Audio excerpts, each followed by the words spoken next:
And now, Mr. Chaffanbrass, if you are ready to begin for the defense.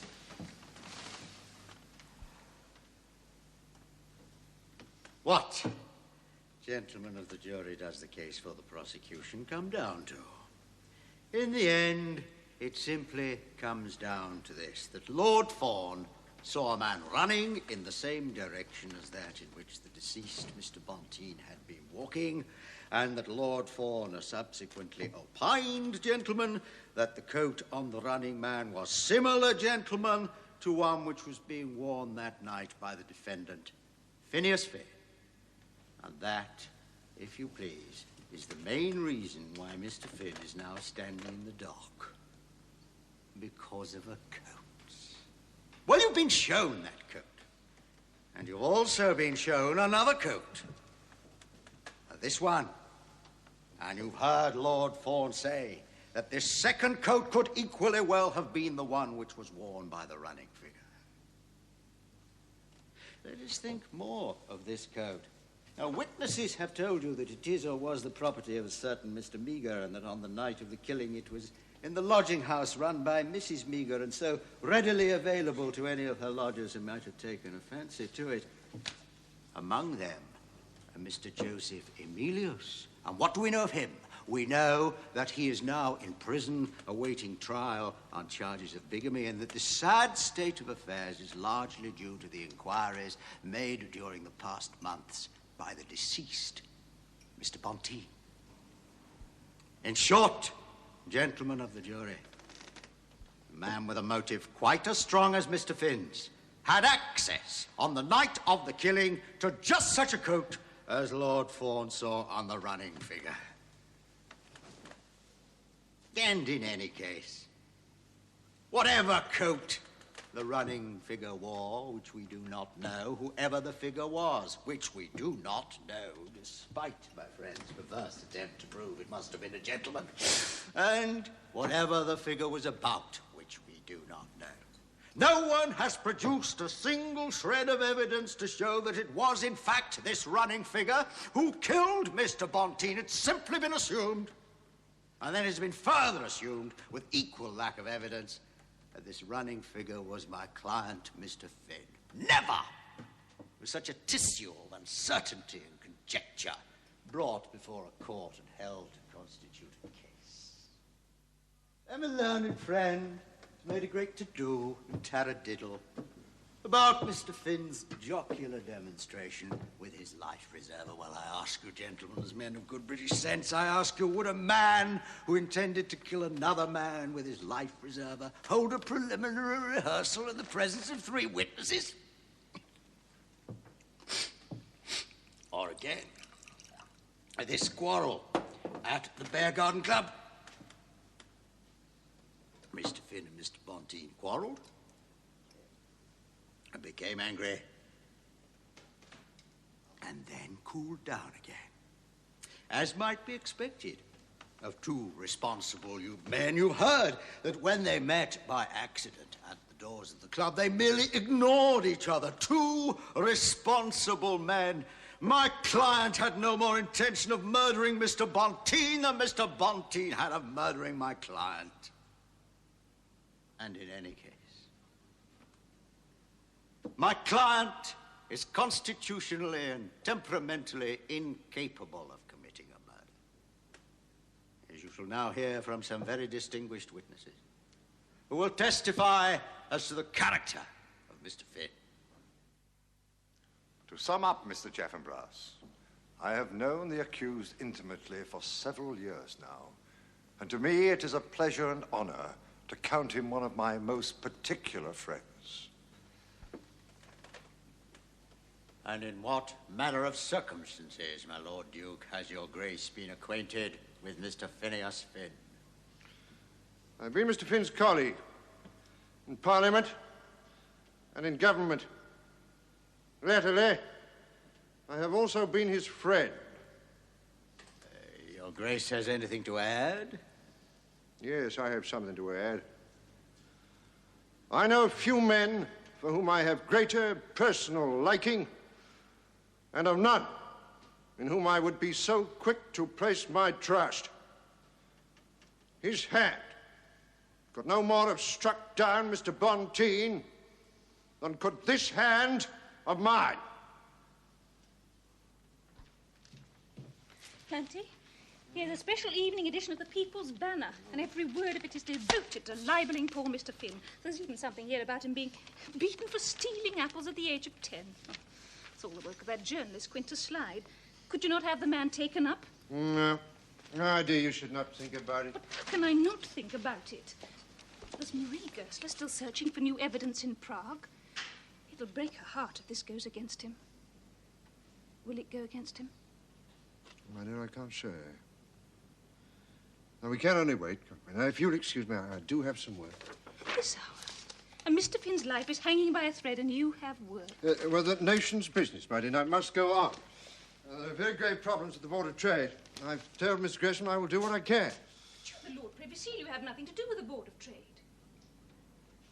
I do know something about the work. Now that Mr. Bonteen is gone, someone has to do it. The work is urgent. Well, I hope they're paying you for it. Oh, God. Hey, you're a goose, aren't you? What can a salary matter to me? Not in the least. You're above all such sublunary ideas. You cleaned Mr. Gresham's shoes for him if the service of the country required it. I would even have you clean Mr. Gresham's shoes, if the service of the country required it. And I therefore repeat, gentlemen, Mr. Finn has the three things a murderer must have. The means, the motive, the opportunity. The means.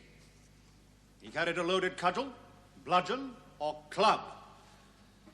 My learned friend has urged that his open display of this weapon proves that he cannot have intended murder, for in that case he would have concealed it. But I invite you to consider that a clever man who intended to commit murder might make an absolute point of displaying the weapon beforehand in order to be able to argue, as counsel for the defense has argued, that such candor must prove innocence. Men of affairs, men of the world like yourselves, gentlemen, will not be deceived by this stratagem. The motive. What need I add to what has already been said? Mr. Finn is and was a penniless, or almost penniless, adventurer from Ireland. He therefore had nothing to lose. He needed advancement. Mr. Bonteen was blocking that advancement. In a few months, perhaps even sooner, Mr. Finn would be a destitute and ruined man. The Irish have always been gamblers, and here was a gamble to the mind of any gambler. Mr. Finn could wager what he had, which was nothing, to win a future of power and plenty. Lastly, opportunity. We know that the accused man left the Bear Garden Club very shortly after Mr. Bonteen. And Lord Fawn swears that just after that, a figure ran past him, following Mr. Bonteen. That figure had the air of some gentleman known, if only slightly, to Lord Fawn, and was wearing a coat which resembled in all respects the coat worn by Phineas Finn. In no circumstances other than the miraculous. Lord, for the liberty of the subject. How dare you, sir? Mr. Chaffanbrass, Lord, I find your conduct both mannerless and inexplicable. Pray proceed, Sir Gregory. Thank you, Lord, has come a person with new evidence, a lady from Prague. A lady from Prague? Yes, my lord, a friend of the defendants, a certain Madame Max Goesler, who has been in Prague investigating on his behalf. Investigating what? This killing, my lord. This killing, Mr. Chaffanbrass, took place in London. Nevertheless, my lord, the lady has found evidence in Prague.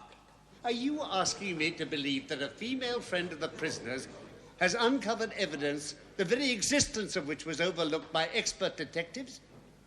Yes, my lord. Well, who is this Madame Max Goesler?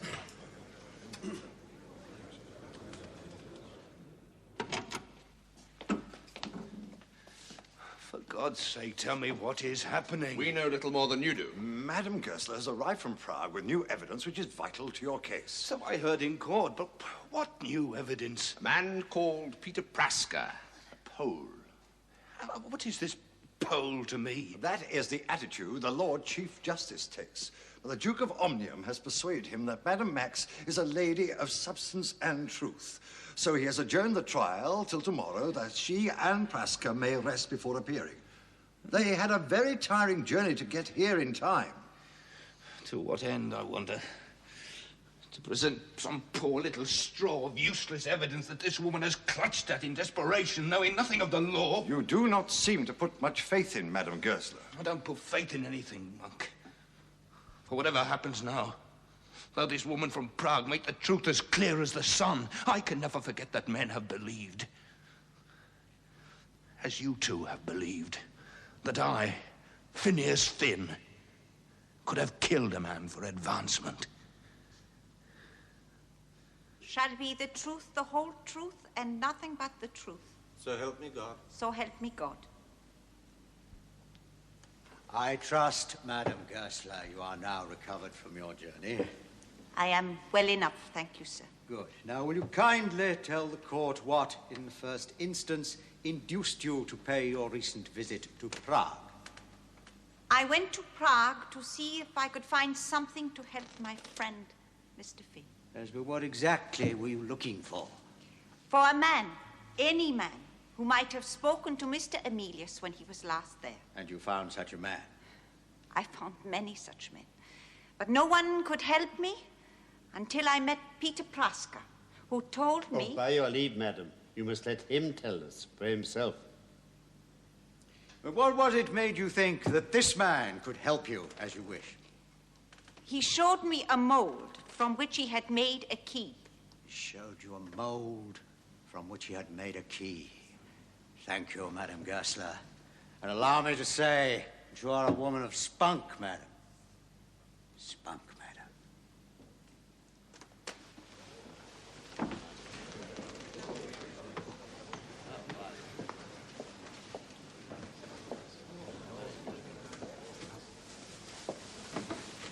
Call Peter Praska. Peter Praska!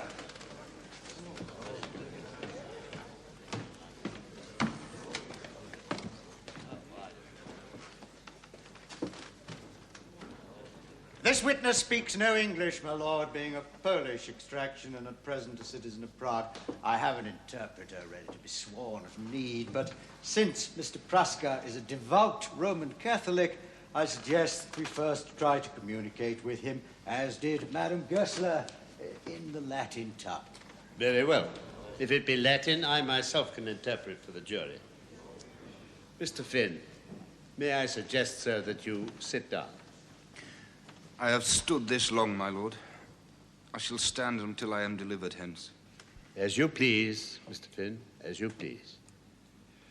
Now, Mr. Chaffanbrass, let us hear your letter. Et quid fecit tunc? And what did he do then? Justem diei nocte, iste homo clavem dedit mihi.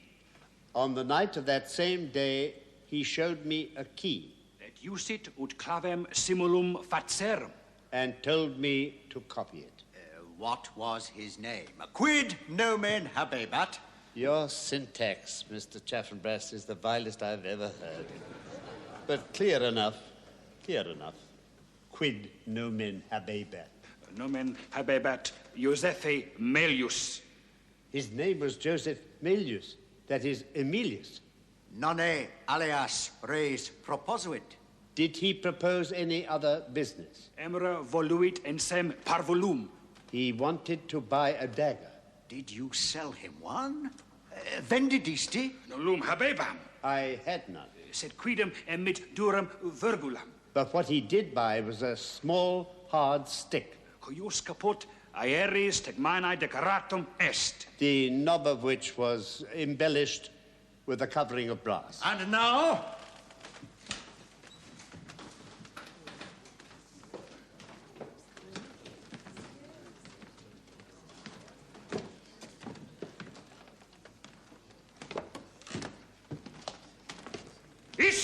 Ecce homo!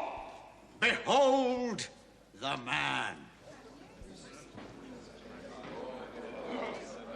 Phineas Finn, having regard to what I have heard this day, I do hereby instruct the jury to acquit you absolutely of the odious and abominable charge made against you.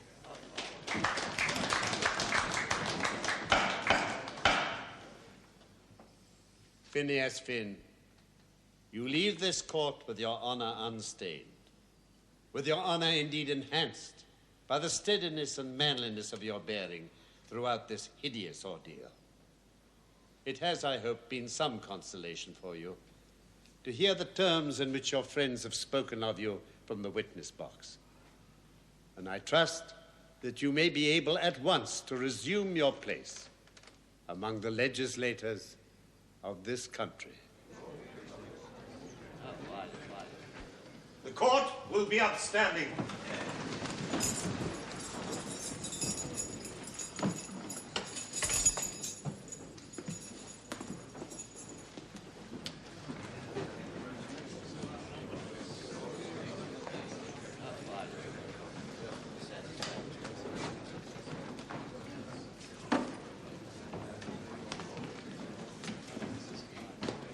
Congratulations, Mr. Finn.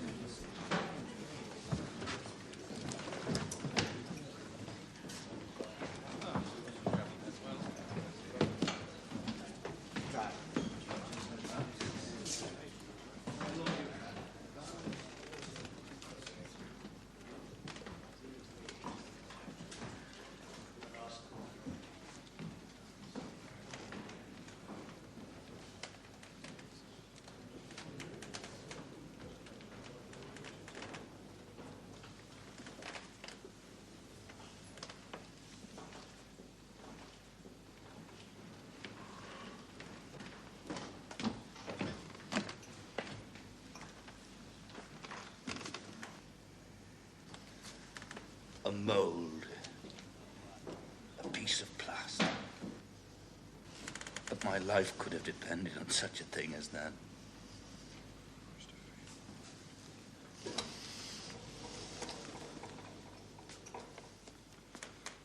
Pray allow me to assist you, sir.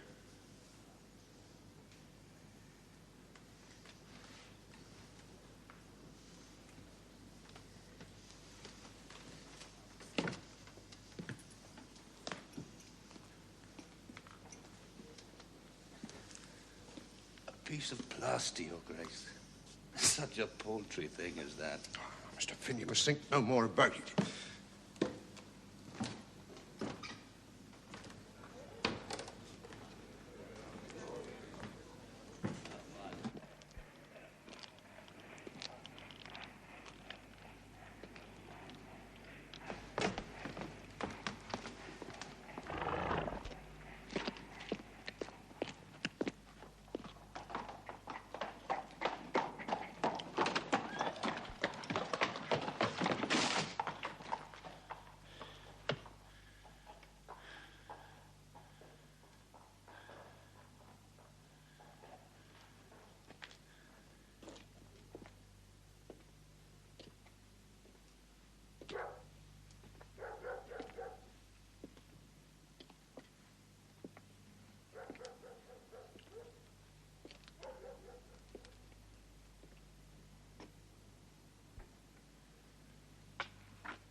Finn.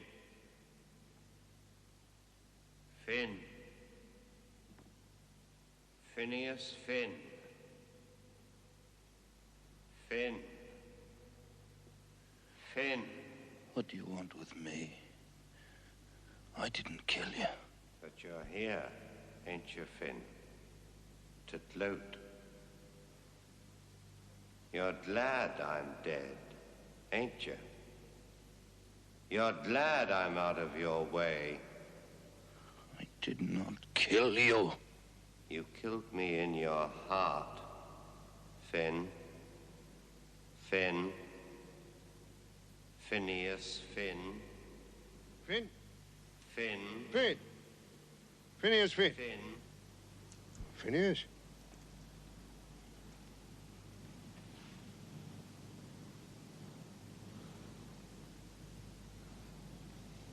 Mr. Finn, I fear you're not yourself.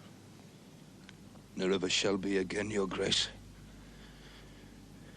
There's nothing you can do. You will at least allow me to accompany you home.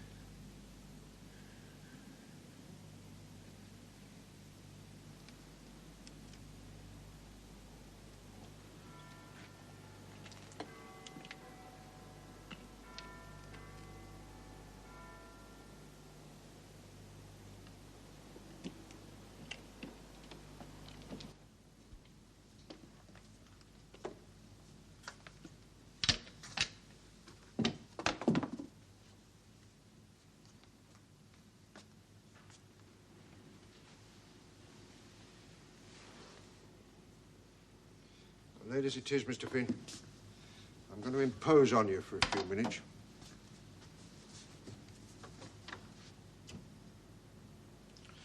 Now, what were you doing? In that place? What were you? I was walking home from Mr. Gresham's, where we've been working together. I fancy, sir, you don't have a similar excuse? I was trying to imagine how it must have been. Trying to see in my heart whether I could have done that thing. I didn't do it, Duke, but now that so many people have suspected me, No, my friend, you have been absolutely discharged by the Lord Chief Justice of England. You must be a man. You put all that away from you. It's easily said. Oh, it's very easily said, Mr. Finn. If only you will take the first step. Now, sir, my wife would be delighted to see you down at Matching whenever you choose to come. But before you do that, you go down to the house. The house will be rising in a few days, and before it does, you go down there. And you walk in, and you sit down in your seat as though nothing whatever had happened. So much has happened. I have been thinking, Duke, that I should resign my seat and retire from public life. I may have thought it, Mr. Finn. You do nothing of the kind. When I was in prison, I received a letter from one of the leading men at Tankerville saying I ought to resign. I don't care to sit for a place where I was so judged. Judged by such a man as that? Before your triumphant acquittal? Don't talk to me of triumph. Finn, if there was a general election tomorrow, I would consider yours to be one of the safest seats in England. It's but a month ago, Palliser, 1 month ago. There wasn't a man in Europe believed in my innocence. Except perhaps yourself. Finn, we all believed you innocent. All those for whom you care. There's always a possibility of guilt. Enough to prevent a rational man from committing himself to complete conviction. But you yourself committed yourself to such conviction when you spoke for me in court. No, I said in court. But you could no more have killed that man than I could myself. But could not I, under some strange circumstance, have been brought to kill him? So even you doubted me. Only as I would doubt myself, or indeed my wife. Now, Finn, I'll tell you something. I'll tell you something that I've never told to any other living being. Many years ago, a man loved my wife, and she loved him. And she was done a great wrong. When she was little more than a child, she was forced to marry me, for whom she cared nothing. And she loved this other man so much she might have gone away with him, ruined herself, and dishonored us both forever. She was human, Finn. She was fallible, like us all. My wife did not go away with her lover, and you did not murder Mr. Bonteen. But you see, even with those whom we love, we trust the most, there's always an element of doubt. It's very hard to bear. We must be born. We doubt and we're doubted, Finn. But it must be born. The world, Chair. They must be faced with dignity. And you, sir, you must show yourself answer as the man you are. Mr. Speaker, I say that this is a time to keep calm. Our financial waters are troubled, and there are rocks ahead in all directions.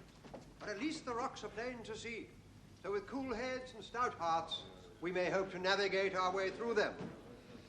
And if the Speaker will pardon me a moment's digression, or rather an illustration of what I have been saying, if the honourable members need an example of the coolness and courage that I have been recommending to them, let them look upon the honourable member for Tankerville, who has just entered the House for the first time since the cruel and unjust ordeal that he endured for so long, so bravely.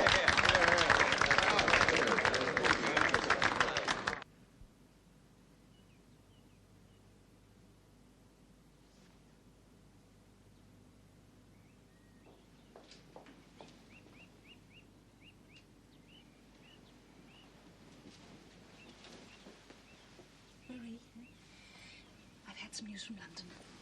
Mr. Finn is more or less recovered and has returned to the House of Commons at last. Oh, Glencora, I am so glad. Yes. His letter was so agitated, I was afraid that his recovery would be long delayed. Marie, you have heard from him? Oh, yes. Yes, he wrote to me some time back, thanking me for my efforts on his behalf. He said that he had been so unmanned by the trial that he would be unable to visit me, lest he weep like a schoolgirl. Poor man. Both houses will rise for the summer on Friday, and Plant is going to bring Mr. Finn straight here. So, allow me to tell you, my dear, you want to grab him with both arms before somebody else does. Lady Laura Kennedy, you mean? Yes, Lady Laura Kennedy, I mean. Well, she went to visit him in prison. Whilst you and I didn't dare for fear the Planty wouldn't like it. But she did not go to Prague. A very good point, Marie. But don't you let it make you complacent. Glencora, I will never ask him. If he asks me, then well enough. But I do not want him to come to me out of gratitude. So, we will discuss him no further, if you please. Indeed we shall not. Unless we are to do so to his face. Mr. Finn, I wasn't expecting you until Friday, with Plantagenet. Yes, I fear I am before my time, Duchess. Yet I fear I have delayed too long.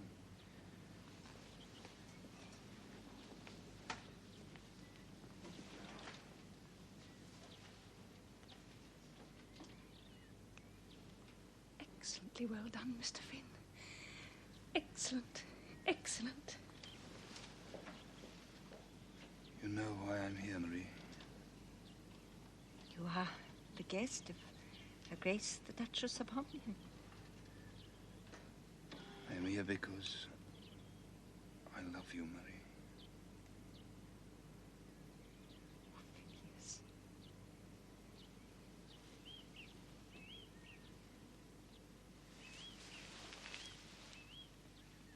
And those are the figures, up to the end of last month. A crisis, you say? Well, not yet, Duke. But they may not be far off. As I see it, gentlemen, unless we win back these foreign markets within a year, we are faced with the prospect of widespread hardship for the people of this country. The question before us, then, is what can be done about regaining our foreign trade? Prime Minister, I've spent much of the past weeks with officials at the Board of Trade. Now, I must warn you, there is no easy solution.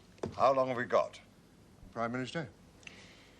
Parliament is now rising for the next 6 months. I think we may be able to hold up for that long, but if there is no improvement within a very short time, beyond any question, we must go to the country. Then we must use what time remains as best we can. We have some places to fill. We are going to need good men. One, at least, we have. It is time, high time, that Phineas Finn was offered a post. I agree. And so do I. Prime Minister?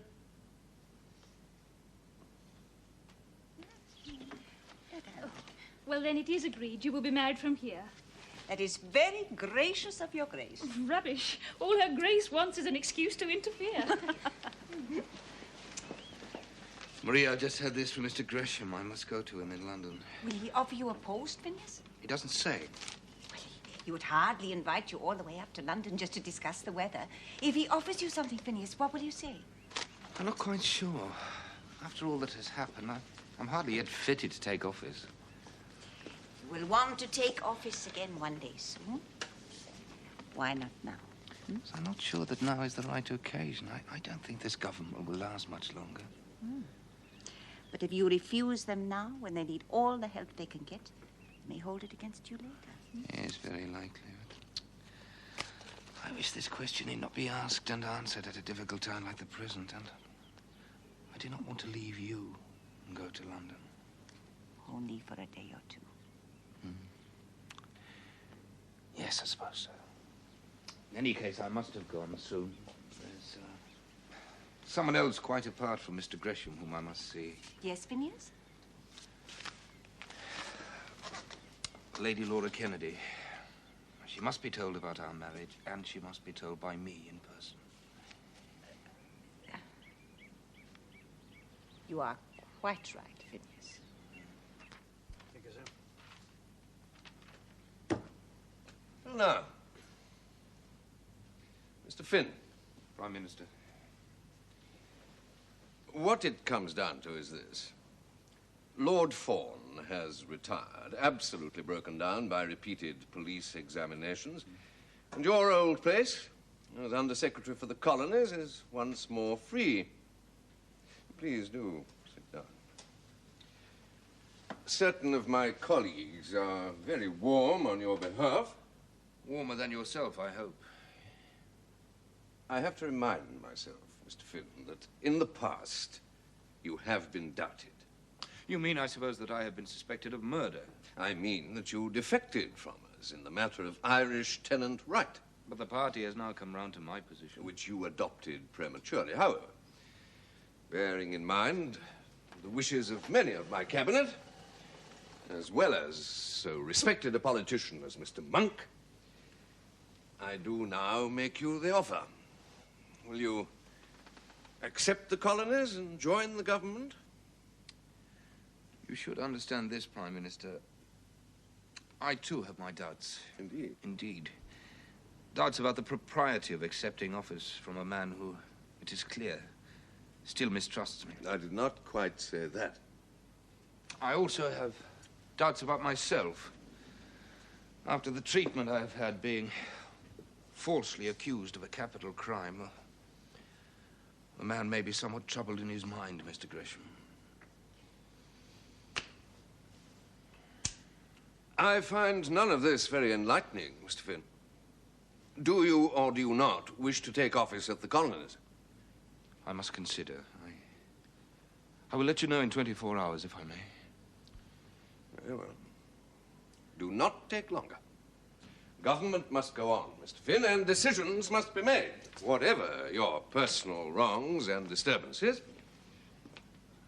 Mr. Finn, I shall still hope for a favorable reply.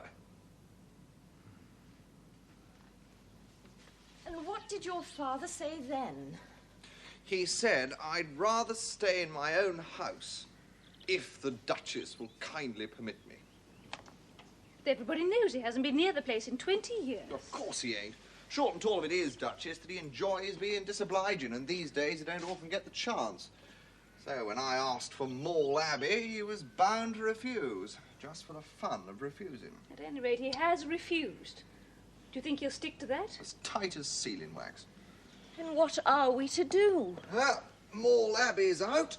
Now, the only other thing for it is to sell up the horses and go and live in Boulogne. Cheap enough there, they tell me. Boulogne? Yes, old Willie Beaver had to go and live there when he went smash. Lived off fishbone soup and snails in garlic. How about it, old girl? Fancy a diet of starfish broth, do you? And for a house, we could have one of those bathing machines on the beach. Very cheap, especially in the winter. How about it, Adelaide? Hmm? Well? Oh. There's gratitude for you. I think I'll take a little air. Do you hear him? Lloyd! Lloyd! Adelaide, don't cry. Through it all, I'm sure he does love you. That was so marvellous. And now he's got spoiled it all. Oh, Adelaide, please, please. Cousin Glencora will doubtless come up with another plan.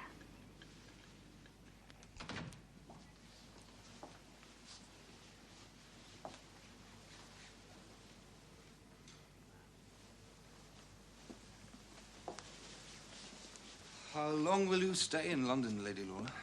Where else am I to go? Lochlinter? What is there for me at Lochlinter? There must be something for you somewhere. Now you may go where you please. I please only to be near you. What is your news, Phineas? I've just come from Mr. Gresham. He's offered me my old place at the colonies. Well, you'll take it, surely. I've not decided yet. There are strong arguments against.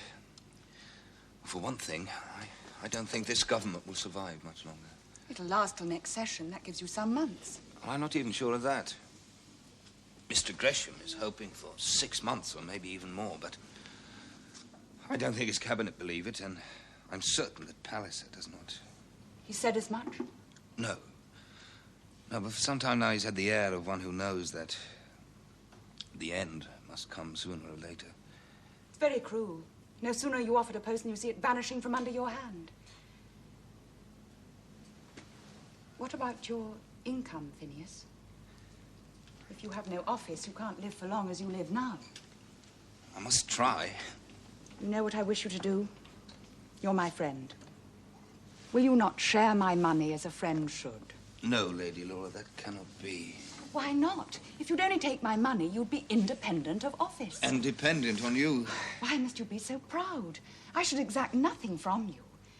Phineas, I have all Lochlinter, and anything you want from it is yours. If it weren't for you, I'd despise the place utterly. But if you take it from me, all of it, or part of it, or the money that comes from it, I could be happy. Laura, I'd better tell you straight away. I have asked Madame Goesler to be my wife, and she has done me the honor of accepting me. So now, of course, your income is certain. I have not deserved that of you. I sometimes think that of all hearts that ever dwelt within a man's bosom, yours is the hardest. No, that is not so. Isn't it? Do you remember when you came to me about Violet? To me, Phineas. I could bear it then because Violet was good and true. A woman I could love even though she robbed me of you. And so I strove for you against my own heart, against my own brother.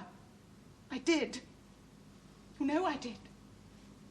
But how am I to bear it now? Madame Goesler, a woman I loathe. Because you do not know her. Not know her? Are your eyes so clear at seeing that you must know her better than others? She was the Duke's mistress. That is not true, Laura. Oh, but what difference does it make to me? I should be sure that you have bread to eat, horses to ride, and a seat in Parliament without being forced to earn it by your own labour. We shall meet no more, of course. I do not think you mean that. I will never receive that woman, nor will I cross the sill of her door. Why should I? Because I would fain to hope that I need not quarrel with my oldest friend. Yes, sir, because you think you can do this thing without quarrelling. How should I speak to her of you? How should I listen to what she tells me? Oh, Phineas, you've killed me at last.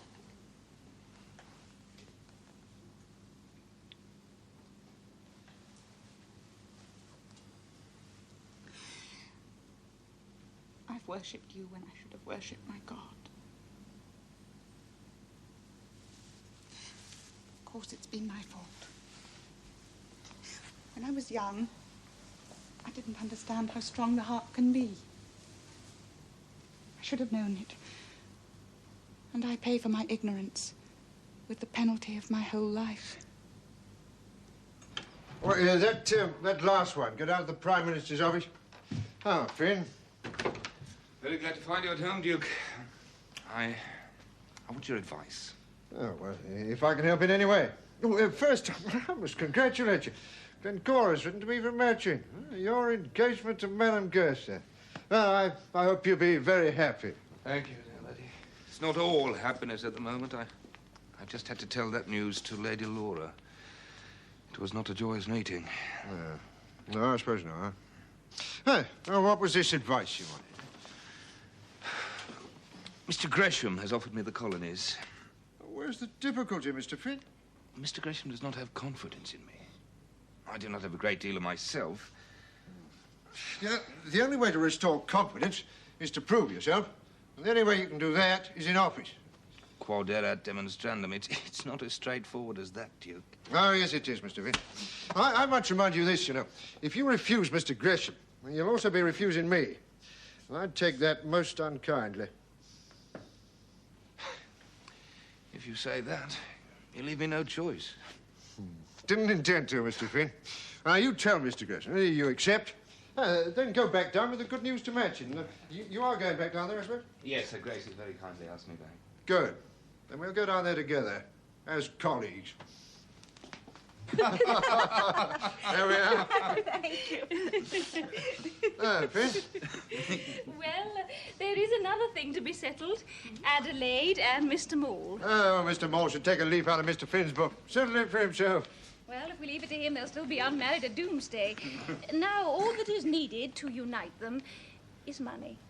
Well, we can't give it to them because it would be bad for Mr. Maule's character and even worse for Adelaide's pride. But like anyone else, they could inherit it. From whom, Lady Glen? The old Duke. Well, Adelaide's a distant cousin. What more natural than he should have left her a legacy? But he didn't. No, but he left one to Marie. All the jewels and £20,000.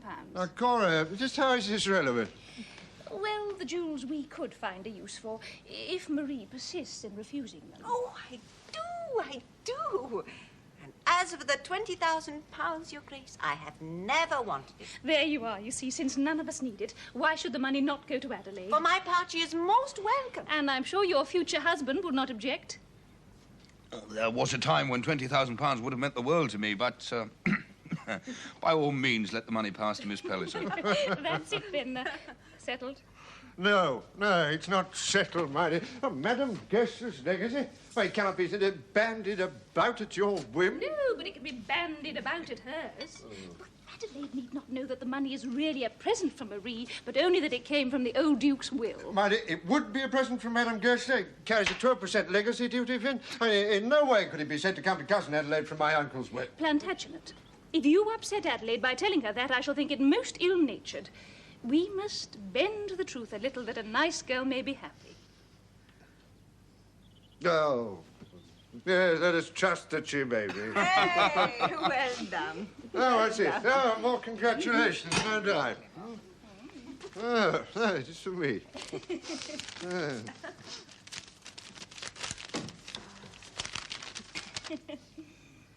I'm called back to London. Already? Mr. Gresham's in trouble, Finn. A great deal more trouble than he thought. Well, if you are going back to London, could you not go to the lawyers at the same time for Adelaide? Yes. Well, governments may fall, but giving in marriage and being married must go on. Otherwise, there would be nobody for either side to govern. I think I ought to leave at once. Madam Gerster, Finn.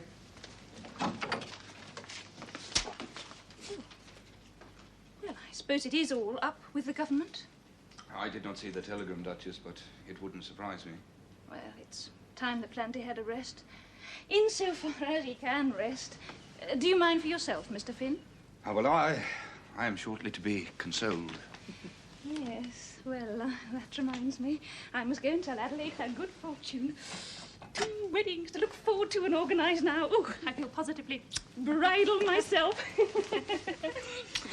Excellent. Excellent. Excellent.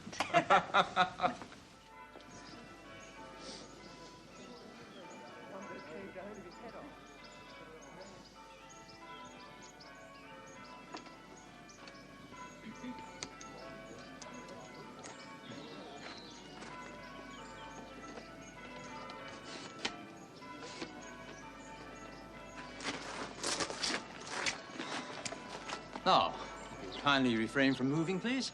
Thank you.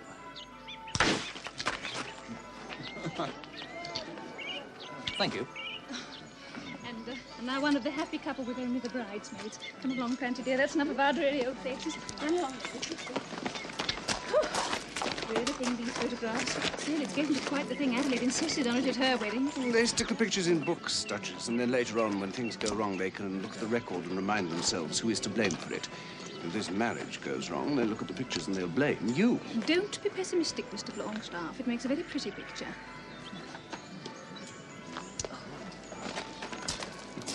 What a pity my boys can't be here to be pages. I hear that they're both great characters at Eton, particularly Silverbridge. They spoil him, of course. Then he'll be spoiled all his life at Eton. They'll teach him to bear it gracefully. Oh, dear. I hope. Ooh. Thank you. Oh, he must be exhausted. Now then, food and drink for everybody. Lady Glenn. Dear, you're not too tired, are you?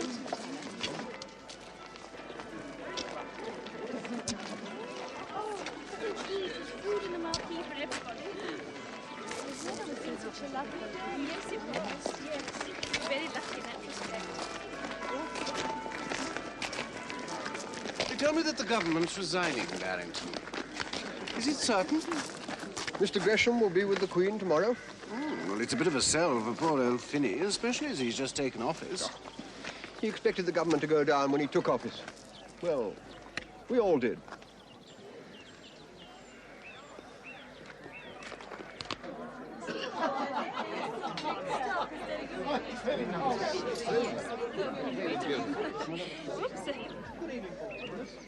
But surely with Parliament safely out of the way till next February, you could put off resigning till...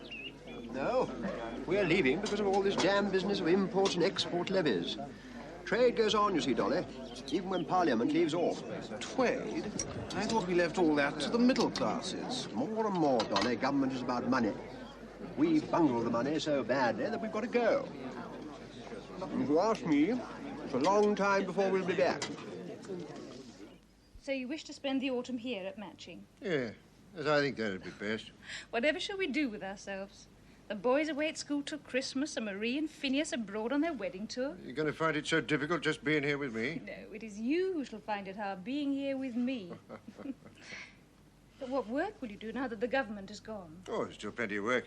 Hey, we Liberals, we're now in opposition, so we study to oppose. There's a lot of work to do to perfect my decimal coinage. How long will it be before the Liberals are returned to power? It's hard to tell. We were very roundly beaten at this election. It could be 5, 6 years. 6 years? Have more time to be with you and the children. Always wanted that. Later on, perhaps, we might travel. Yes. Yes, we could always travel. Oh, but how I shall miss the excitement of your being in office, Plantagenet. God willing, it'll come again. In the meantime, we have to manage as we are. Oh, I shall be happy, Cora, if you will be. Yes, I shall be glad to have you to myself. For a change. Will you? I am very proud of you, Plantagenet. You are everything that I am not. I think that you're the best and most upright man in all England. I think you're the finest woman in all England. We have grown together, have we not? I think we've done very well together.